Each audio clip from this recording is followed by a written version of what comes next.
Muito boa noite, galera. Estamos de volta hoje com um convidado de peso, um convidado altamente relevante aqui. Estamos com o árbitro Manuel Serapião Filho.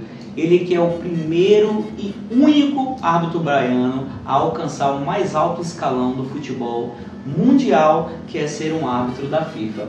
Serapião, boa noite, seja bem-vindo ao Senhor. Boa noite, Mariel, Roberto, um beijo, é um prazer estar aqui com vocês. Meu filho fez uma apresentação suspeita, não é verdade? Mas é tudo verdade. É verdade, isso também é verdade, né? Com certeza.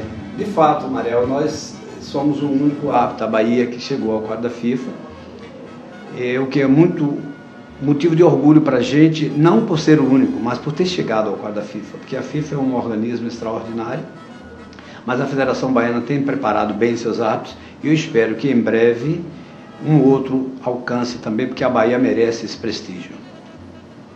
Agora contar um pouquinho da sua história aí, o pessoal que está em casa, né? Pois é, Roberto, a gente começou em arbitragem muito jovem, com 24 anos, já com 27 anos eu apitei o meu primeiro Bavi, decisão de campeonato, né? Fizemos arbitragem por 24 anos, aqui na Bahia, a Federação Baiana de Futebol, organismo com o qual eu mantenho uma relação de respeito e de cordialidade e que atualmente tem uma administração muito correta, muito centrada, dirige muito bem o futebol da Bahia. Depois fomos no terceiro ano para o quadro da CBF, demos um saltozinho, fomos para o quadro de aspirantes à FIFA e chegamos ao quadro da FIFA. Fizemos jogos internacionais, jogos eliminatórios da Copa do Mundo 94 e paramos em 93 por dever de ofício, porque assumimos o cargo na magistratura como um juiz do trabalho. Me afastei por completo, porque senão não conseguiria dormir, não dá para separar de vez, né? Então é como um homem apaixonado, né? A mulher o deixa, ele fica perturbado, deixar a arbitragem seria alguma coisa muito dolorosa. Então nós conseguimos nos engajar diretamente na magistratura e esquecer um pouco. 5 anos depois voltamos e aí nos reengajamos, agora como instrutores como instrutor da CBF, membro da comissão de arbitragem da CBF, e hoje somos instrutor tanto da CBF, membro da comissão de arbitragem e instrutor da FIFA. Como é essa relação entre ser um ex-árbitro e agora um instrutor? O que é que você pode passar em termos de experiência para os novos árbitros do quadro da CBF?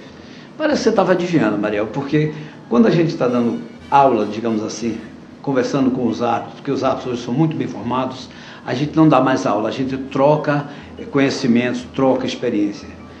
Eu sempre digo que o árbitro de futebol tem uma grande missão, uma missão muito importante, mas se ele errar, ele só erra naquele jogo, pontualmente. E o instrutor tem uma responsabilidade bem ampla, porque a gente forma pessoas, a gente dá instrução, a gente busca formar uma cultura. E se a cultura for mal formada, isso se alastra, então o erro é muito mais amplo, isso vai se repetir. Então a responsabilidade do instrutor é muito grande. Daí porque eu me preocupo muito com os pormenores, com os detalhes, com o que dizer, como colocar, porque uma palavra mal posta, se for mal interpretada, corresponde à plantação de uma semente ruim com um fruto ruim lá na frente. E hoje você sendo comentarista aí, né, do Campeonato Baiano, um árbitro comentando, o que é que isso significa? O que é que muda para o telespectador?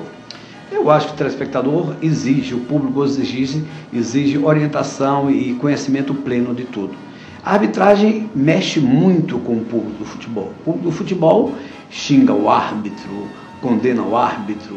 Mãe de árbitro né? Sofre, na verdade. Eu dizia, quando o árbitro que tinha 2 mães, uma, a minha que ficava em casa, a dona Laura, a vovó Laura, a maravilhosa vovó Laura, e a mãe do torcedor que eu levava para o campo. Então, isso é muito positivo, porque a gente dá ao telespectador não só a resposta sobre se o árbitro errou ou acertou. Porque ser comentarista de arbitragem para dizer o árbitro errou ou acertou, me parece que não constrói absolutamente nada. E a arbitragem é responsável pelo bom desenvolvimento do futebol. Então, qual é o nosso propósito? Dizer do erro e do acerto do árbitro, mas principalmente o porquê do erro e o porquê do acerto. Porque com isso a gente procura ajudar o árbitro a evoluir, a crescer, a evitar que haja reincidência daquele erro, daquela causa numa próxima partida. Porque sem essa função, sem esse objetivo, não valeria. E a TV Bahia, que nos contratou, absorveu esse objetivo e tem esse objetivo como a razão de ser do comentário de arbitragem. Então acho que pode construir muito bem. É muito importante realmente informar o público do que está acontecendo sob o ponto de vista do árbitro, porque muitas vezes não dá nem para ver.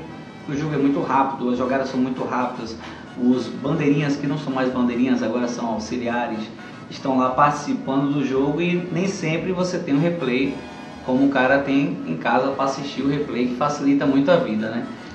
É verdade, e só para o público ficar com mais informação, hoje não é mais auxiliares, ele já foi bandeirinha, juiz de linha, árbitro auxiliar e agora é assistente. Conquanto a denominação não mude absolutamente nada. Chamou mais de assistência para dar mais uma força institucional, porque o assistente hoje participa mais do jogo, pode marcar faltas, ajuda o árbitro na direção completa da partida. Então isso realmente é muito importante. E a regra do futebol, ela é clara? Você mudaria alguma coisa nela? Ah, meu amigo Arnaldo, a regra não é clara, a regra é muito complexa. Eu tenho a possibilidade de interpretar tanto um código, como advogado e magistrado que fui, como a regra de futebol. Há momentos em que a dificuldade de interpretação do texto da regra é tão grande que eu fico perplexo e já perguntei ao board, por que redigir com tanta complexidade? Será para que o futebol, que é um esporte popular, exija gente de mente muito lúcida para alcançar? E se eu pudesse, eu modificaria a regra do futebol para torná-la muito mais simples, muito mais perceptível. Por hipótese, diz a regra do futebol que o jogador que cometeu uma falta por imprudência, vem lá e conceitua que a imprudência é desconsideração com o adversário. Isso é muito amplo para você colocar na prática do futebol. Muito difícil para o árbitro. Muito difícil para o árbitro, né? Para o árbitro e muito mais para o público e também para o jogador. Então, nos congressos da FIFA, eu digo, olha, imprudência significa atuar de modo que não seja próprio de jogar somente na bola. O jogador que vai com o olho no padre e outro na missa, ou seja, ele vai querer pegar a bola, mas com a segunda intenção, seu movimento, sua musculatura, não são puros para jogar o futebol. Porque quando ele é puro, ainda que não alcance a bola e pegue o adversário, não há falta. Porque o choque é próprio do futebol. Queda, afinal de contas, não é sinônimo de falta.